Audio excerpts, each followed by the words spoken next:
मेरा नाम रवीना है। मेरा संबंध गुजरात के एक छोटे से गांव से है।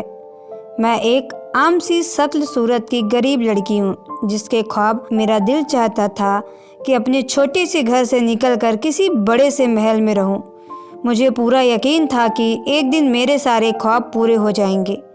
मेरे 4 बहन भाई और थे। मैं मुझसे छोटे थे और मेरे पिता मामूली सी तनख्वाह पर एक फैक्ट्री में काम करते थे। मैंने सोचा कि मुझे अब बड़ी होने के नाते अपनी बाबा का हाथ बटाना चाहिए, इसलिए मैंने इंटर करने के बाद छोटी मोटी नौकरी करने की कोशिश की। मगर आजकल तो बेचारे MA BA पास लड़के तो बिना जॉब के फिरे रहते हैं, तो मेरे इंटर के लिए कोई हैसियत नहीं थी। फिर मुझे किसी ने मशवरा दिया कि कोई हुनर सीख लो, तभी कुछ कमा सकोगी। तो 2-3 साल प्राइवेट स्कूल के धक्के खाने के बाद मैंने एक पार्लर में काम सीखना शुरू किया ताकि उसी से कुछ पैसे कमा सकूं। दिन के वक्त मैं पार्लर में काम करती और शाम को कुछ बच्चे ट्यूशन पढ़ने आ जाते थे।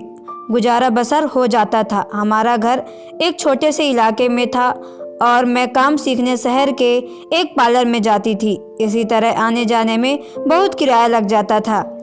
मैंने टाउन के पास ही किराए पर घर ढूंढना शुरू कर दिया। खुद किस्मती से कम किराए पर मुझे एक घर मिल गया और सब हम वहाँ शिफ्ट हो गए। मैं बड़ी बहन लगन से काम सीख रही थी और मेरी पार्लर वाली दीदी मुझसे बहुत खुश थी।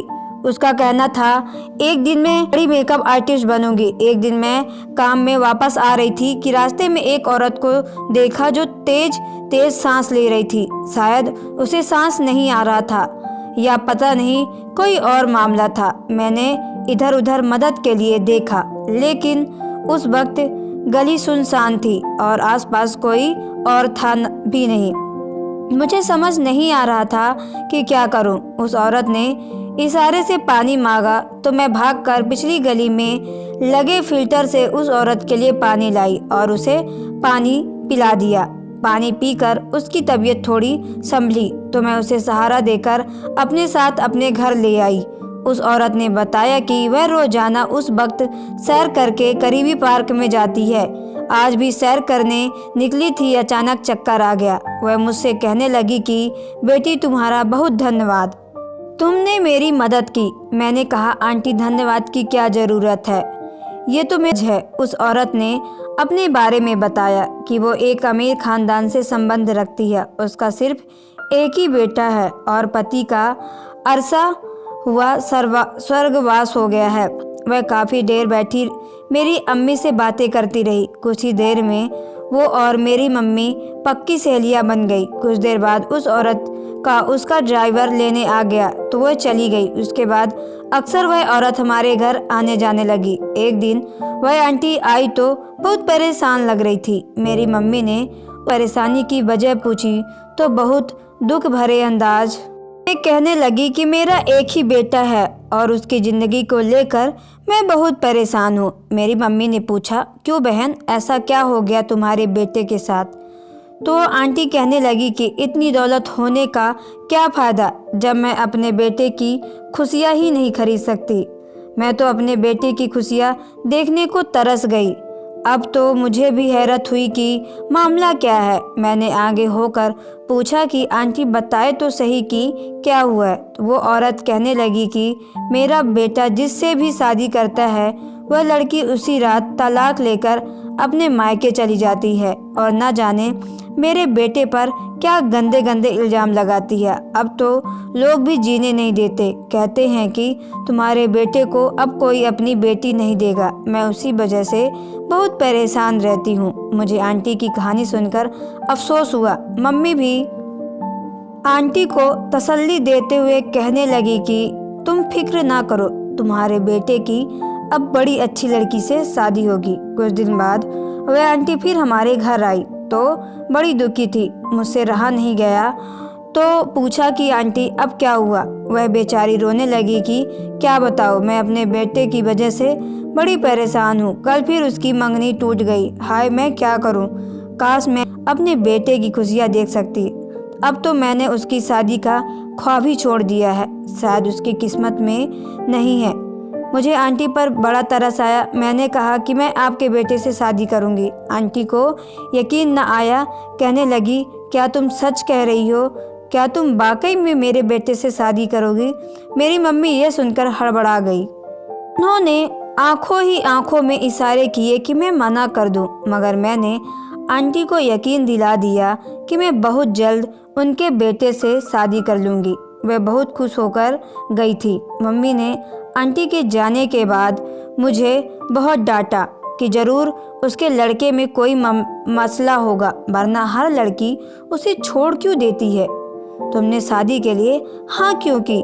कोई तरस खाने की ज़रूरत नहीं थी। मैंने दुख से कहा कि मैंने उस औरत पर नहीं, खुद पर और अपने घर वालों पर तरस खाया है।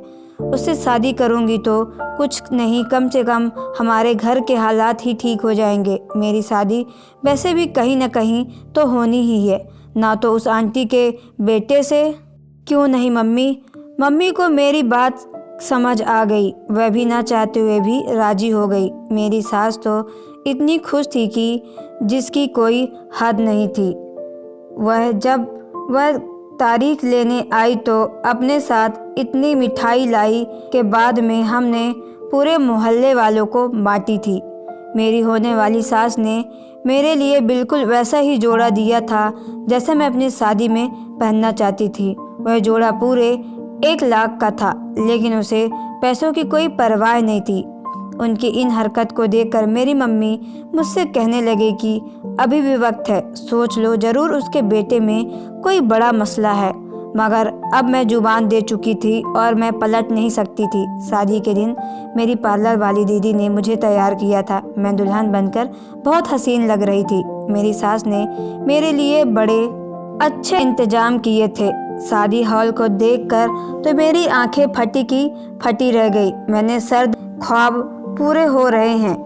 एक खूबसूरत घर, गाड़ी, माल दौलत है, तो मैंने काश दूल्हा भी मेरी पसंद का राजकुमार होता, कितना अच्छा होता। मैंने शादी करने का फैसला तो कर लिया था, मगर मैं बिल्कुल नहीं जानती थी कि मेरी शादी किससे होने वाली है, लड़का कैसा दिखता है, उसका माजी क्या है। मुझे बस अपने घर वालों का पेट पालना था और उसके लिए मुझे शॉर्टकट रास्ता यही लगा था। मगर जब मैं दुल्हन बनकर उस घर में आई तो पहली बार मैं सोचने पर मजबूर हुई कि आखिर ऐसी क्या बात थी कि उस शख्स की चौथी पत्नी बनने जा रही थी। मेरी सास मुझे कमरे में छोड़ गई। मेरे दिल में अजीब अजीब से ख्याल आ रहे थे।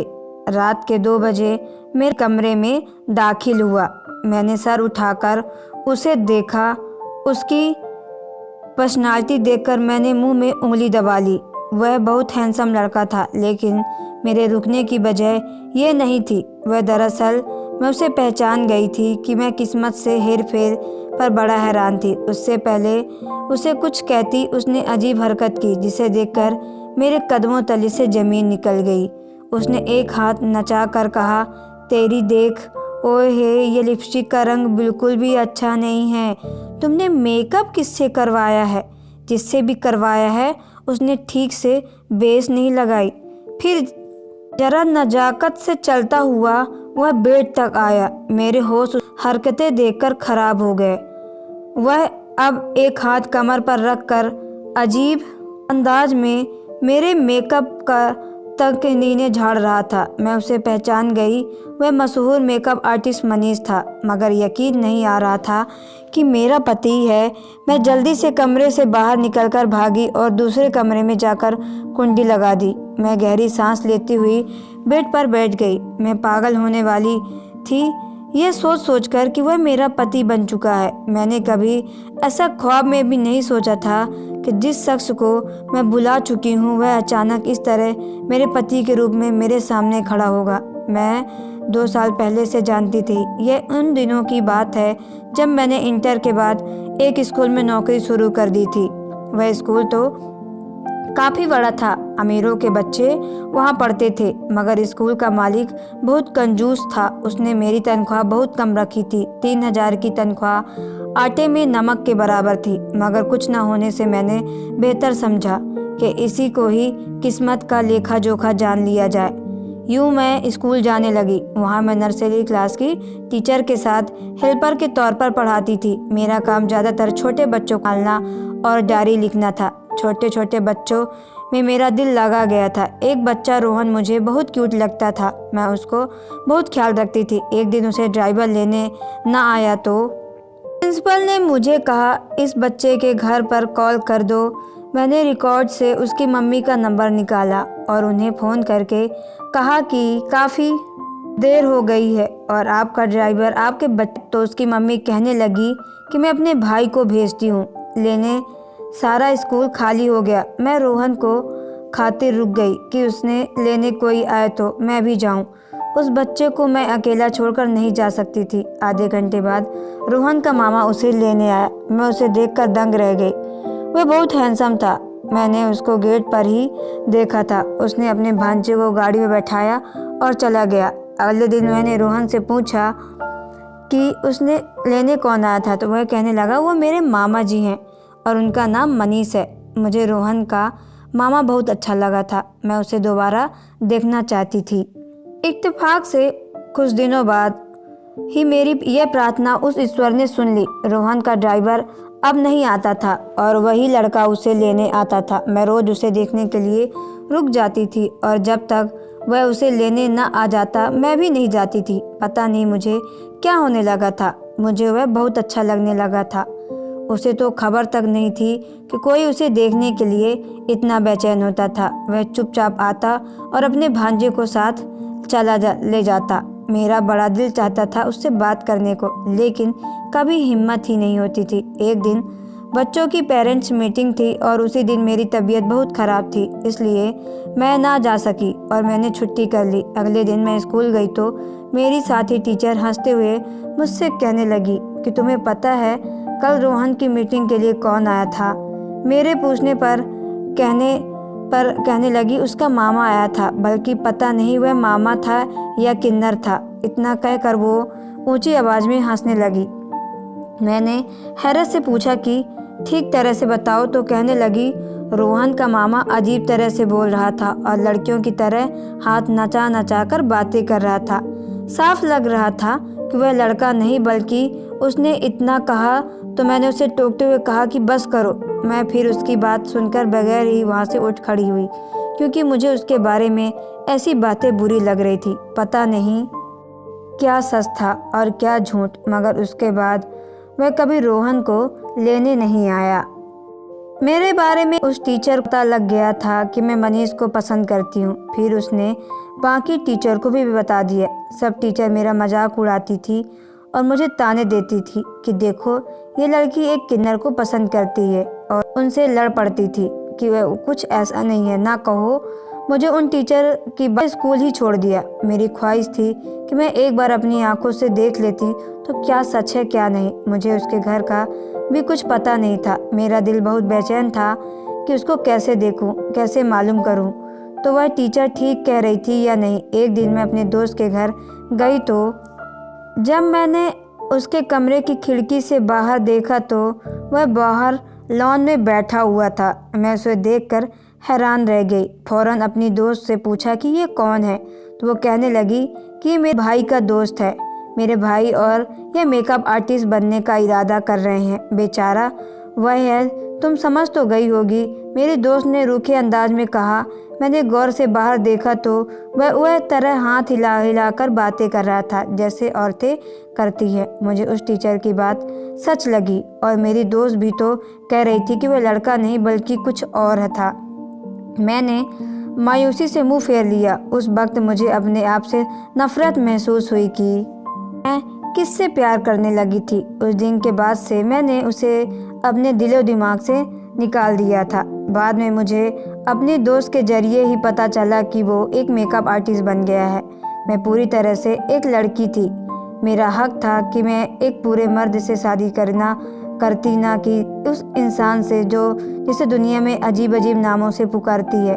मैंने शुक्र किया कि मैंने वक्त रहते अपने आप को रोक लिया। बाद में भी मेकअप के सेमिनार में उसे 2-3 बार देख चुकी थी। मेरा शक यकीन में बदल चुका था कि वह वही था। मुझे समेत पूरी दुनिया समझ रही थी कि कमरे के दरवाजे पर दस्तक हुई। मैं चौंक कर उठ बैठी। मेरा सोच सोच कर दिमाग फटा जा रहा था। मेरी शादी किससे हुई? मैंने पूछा। कौन है? मेरी सास की आवाज़ आई। रवीना बेटी, मैं हूँ। दरवाज़ा खोले।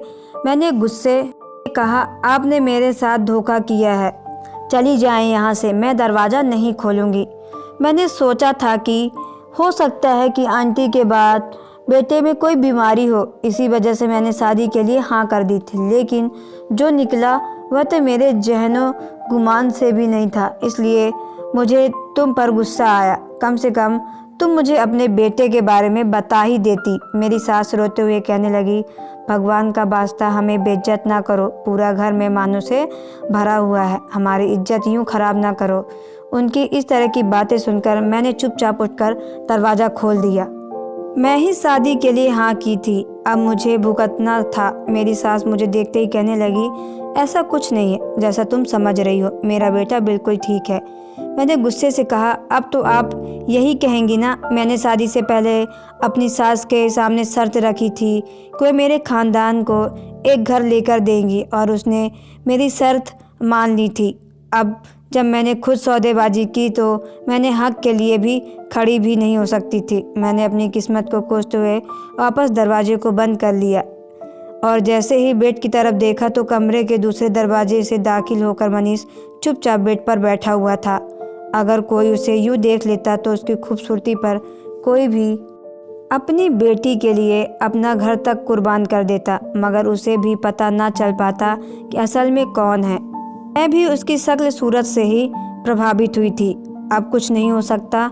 मैं बेड के किनारे पर जाकर बैठ गई। उसने मुझे अपनी तरफ करके कहा कि तुम भी मुझसे छोड़ जाओगी ना, जैसे सब छोड़ जाते हैं। अब की बार उसकी आवाज़ बड़ी अलग थी, खूबसूरत और मर्दाना, लेकिन मैं जानती थी कि ये उसकी असल हकीकत नहीं है। हम बिना सोचे समझे जिस अंदाज में बात करते हैं, आदी होते हैं, वह हमारी हकीकत हो जाती है। उसकी भी वही हकीकत थी, लड़कियों की तरह हरकतें और बातें और नजाकत। उसे क्या बताती कि मैं चाहते हुए भी उसे छोड़ नहीं सकती थी। मैं बड़े दावे करके उसकी ज़िंदगी में शामिल हुई थी। मैंने शादी नहीं, एक जुआ खेला था जिसमें हार सरासर मेरी थी। अपने घर वालों को ही अच्छ चुकी थी। अब मेरा पता नहीं क्या होना था। मैं उसे जवाब दिए बगैर एक तरफ सिमट कर हो गई। रात को ख्वाब में ही यही आता रहा कि मेरा हर तरफ मजाक बन रहा है कि मैंने किस से शादी कर ली। मैं सुबह उठी तो वह मुझसे ही पहले उठा हो चुका था। वैसे तो उठते उठते वह चलते फिरने के अंदाज में वह बेहतरीन मर्द लगता था, लेकिन जब बात करता तो उसका पोल खुल जाता था और उसने हीन से ही महसूस होने लगता कि एक पार्टी के लिए तैयार होने लगी तो उसने इजहार किया कि वह आज के फंक्शन के लिए मेरा मेकअप खुद करेगा। मैं चुपचाप उसके सामने बैठ गई। उसने मुझे इतना खूबसूरत तैयार किया कि हर कोई देखता ही रह गया। लोगों ने मुझे देखते वह मेरे भाग्य से जलने लगे, लेकिन कुछ लोग मुझ पर हंस भी रहे थे कि बेचारी लड़की की किस्मत देखो, उसे मिला भी तो कौन। मैं बहुत डिप्रेशन में थी। मैंने अपने साथ ये क्या कर लिया। मेहमानों के जाते ही मैंने अपना कमरा अलग कर लिया। मैं हरगिज़ उसके साथ रहना नहीं चाहती थी। मेरी सास ने मुझे कुछ न कहा क्योंकि मैंने उसे साफ साफ कह दिया था कि अगर वह इस मामले में कुछ बोलेंगी तो उसकी पहली बहू की तरफ मैं भी घर छोड़कर चली जाऊंगी। फिर मेरी सास ने मुझे कुछ नहीं कहा। मैं अपनी मर्जी से सोती जागती और मेरी हर मुमकिन कोशिश थी कि उसके किन्नर बेटे की शक्ल तक ना देखूं। उनकी इज्जत के लिए इतना ही काफ़ी था। मैं उस घर में मौजूद थी। मेरी 2 नंदे थी। उन्होंने भी मुझसे बात करने और समझाने की बहुत कोशिश की और आखिर मायूस होकर वह अपने घरों वापस चली गई। एक दिन मैं किचन में अपने लिए खाना लेने गई तो अपनी सास के कमरे के सामने से गुजरते हुए मुझे अपना नाम सुनाई दिया तो मैं ठिठक कर रुक गई और कान लगाकर सुनने लगी। मेरी सास अपने बेटे यानी मेरे पति से कह रही थी कि तुम रवीना को सच बता दो, और वो इनकार कर रहा था कि नहीं करेगी और मुझे छोड़कर चली जाएगी। मैं हैरत से सोचने लगी कि उन लोगों ने भी मुझसे कुछ छुपाया था। मैंने और सुनने की कोशिश की मगर अब वह चुप हो गए थे। मैं फिर वापस अपने कमरे में चली आई। अब उस सच को कैसे पता करूं जो उन बेटों ने मुझसे माँ बेटों ने छिपाया था। उसके लिए मुझे अपने पति के कमरे में रहना पड़ता था ताकि मुझे सच्चाई का पता चल सके कि वो क्या क्या करता है। मैंने अपना सामान उठाया और पति के कमरे में शिफ्ट हो गई। मैंने सख्ती से कह दिया कि वह मुझसे दूर रहा करे। एक दिन वह फ़ोन पर किसी से बात कर रहा था। मैं 10 मिनट से आता हूँ। वह घर से निकला तो मैं भी उसके पीछे निकल खड़ी हुई कि अब वह कहाँ जाता है। वह एक प्राइवेट क्लिनिक में दाखिल हुआ था जिसके दरवाजे पर लिखा था मर्दाना, मर्ज का इलाज किया जाता। मैं सोचते ही वह हैरान थी कि वह इस किस सिलसिले में आया था। मेरा फिर सोचा कि मर्द होगा तो मर्दाना मर्ज का इलाज कराने के लिए आएगा। उसने जब मुझे मनीष के साथ देखा तो भरी महफिल में मुझे बेइज्जत करने लगी कि आखिर तुम इस किन्नर से शादी ही क्यों की? तुम वैसे भी काबिल थी। मैं उसकी बातें सुनकर बेइज्जती बर्दाश्त नहीं कर सकी और भागते हुए घर वापस आ गई। रोते हुए कमरे में आ गई। वह भी मेरे पीछे के पीछे कमरे में आ गया और मुझे चुप कराने लगा। मैंने उसे तड़प कर कहा, ये सब तुम्हारी वजह से हो रहा है। तुम मेरे मर्द का अंदाज़ा नहीं लगा सकते। वह उदास होकर कहने लगा कि तुम मुझसे ज़्यादा दुखी नहीं हो सकती, ना ही तुमने मुझसे ज़्यादा दर्द उठाया होगा। मैंने अपना रोना भूलकर उससे पूछा कि इस बात पर क्या मतलब है? तो कहने लगा, आज मैं तुम्हें सच बताता हूँ कि मैं कौन था और क्या हूँ। मुझे वो अपनी कहानी सुनाने लगा। मैं पैदा हुआ तो एक लड़की था। एक घर वाले मुझे बचपन से ही लड़की समझते थे। उन्होंने मुझे लड़कियों के ही कपड़े पहनाने शुरू किए और लड़की के तौर पर ही मुझसे व्यवहार रखा। मैं भी खुद को एक लड़की ही समझ रहा था। लड़कियां के स्कूल में जाता था। मेरी सारी सहेलियां भी लड़कियां ही थी। मैंने 14-15 साल में एक लड़की बनकर गुजारे, लेकिन फिर अचानक मुझ में बदलाव आना शुरू हो गए। मेरी आवाज़ भारी और चेहरे पर मुंह दाढ़ी निकलना शुरू हो गई। मैं बहुत परेशान हो गया। मेरे घर वालों के लिए ये हालत बहुत परेशान करने वाले थे और आखिर में परेशान होकर मेरे घर वाले मुझे एक जाने माने डॉक्टर के पास लेकर तो गए। तो डॉक्टर ने अजीब सी बात की। डॉक्टर कहने लगा कि मैं लड़की नहीं बल्कि एक लड़का हूँ। डॉक्टर के मुताबिक ऐसे केस दुनिया में लाखों करोड़ों में बहुत कम हैं कि लड़की से ऑपरेशन करके कोई लड़का या लड़के से लड़की बन जाए। डॉक्टर ने मेरा अच्छे से चेकअप किया। उसने मेरा ऑपरेशन किया और यूँ मैं एक लड़की से, मेरे लिए ये बहुत मुश्किल वक्त था जो मैंने काटा। हर तरफ से मेरा मजाक बनने लगा। मेरे दोस्तों, यहाँ तक के रिश्तेदारों तक ने मेरा साथ छोड़ दिया। मेरी वजह से मेरे माँ बाप वह शहर छोड़कर यहाँ इस शहर में आ गए और मैं कोई किन्नर या तीसरे जेंडर का नहीं हूँ। वह 14-15 साल जो मैंने एक लड़की बनकर गुजारे, बस उसी का असर मेरे अंदर बाकी रह गया है, जिसकी वजह से कुछ हार्मोन्स का मसला हो गया है। डॉक्टर का कहना है कि मेरी शादी हो जाएगी और आहिस्ता आहिस्ता मैं ठीक हो जाऊंगा। अपने पति की कहानी सुनकर मेरी आंखों से भी आंसू आ गए। वाकई में उसकी आजमाइश मेरे मर्द और परेशानी से कहीं बड़ी थी। मैंने उससे काफ़ी माफ़ी मांगी और कहा कि मुझे माफ़ कर दो। मैं इन सब में तुम्हारा साथ दूंगी, हमेशा तुम्हारे साथ रहूंगी। मेरा दिल खुशी से झूम रहा था कि मेरी सोई हुई मोहब्बत फिर से जागने लगी। मुझे अपने पति की हकीकत पता चली तो मैं बहुत खुश हुई कि वह कोई किन्नर या हिजड़ा नहीं था। उसमें कोई नुक्स या खराबी नहीं थी, बल्कि वह एक बीमारी का शिकार था। मैंने उसका बाकायदा इलाज करवाना शुरू कर दिया। उसके अलावा मैंने पूरा एक साथ उसको प्रैक्टिस करवाई कि बातों के दौरान हाथों में कैसे कंट्रोल रखना है। उसे यह भी सिखाया कि कैसे धीमे और अच्छे अंदाज से बात करनी है। मेरी मेहनत और दवाइयाँ रंग लाने लगी और बहुत जल्दी वह ठीक हो गया। अब वह एक पूरे मर्द की तरह बात करता था। एक मशहूर मेकअप आर्टिस्ट था। उसकी अंदर आने वाले उस बदलाव ने उन्हें प्रसिद्धि की ऊंचाइयों तक पहुंचाया। लोग उसे पहले से ज़्यादा चाहने लगे। 2 सालों तक वह पूरी तरह में बदल गया था।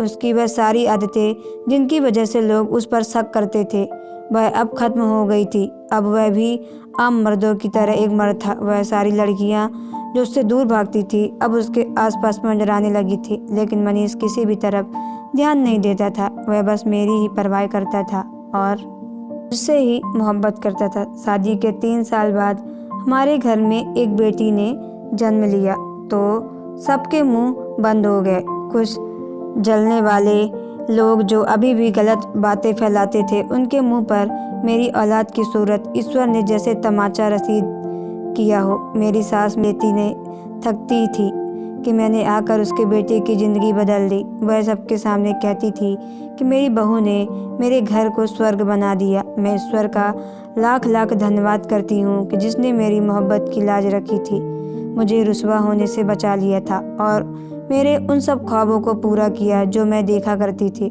मेरे ख्वाबों का राजकुमार मुझे मिल चुका था।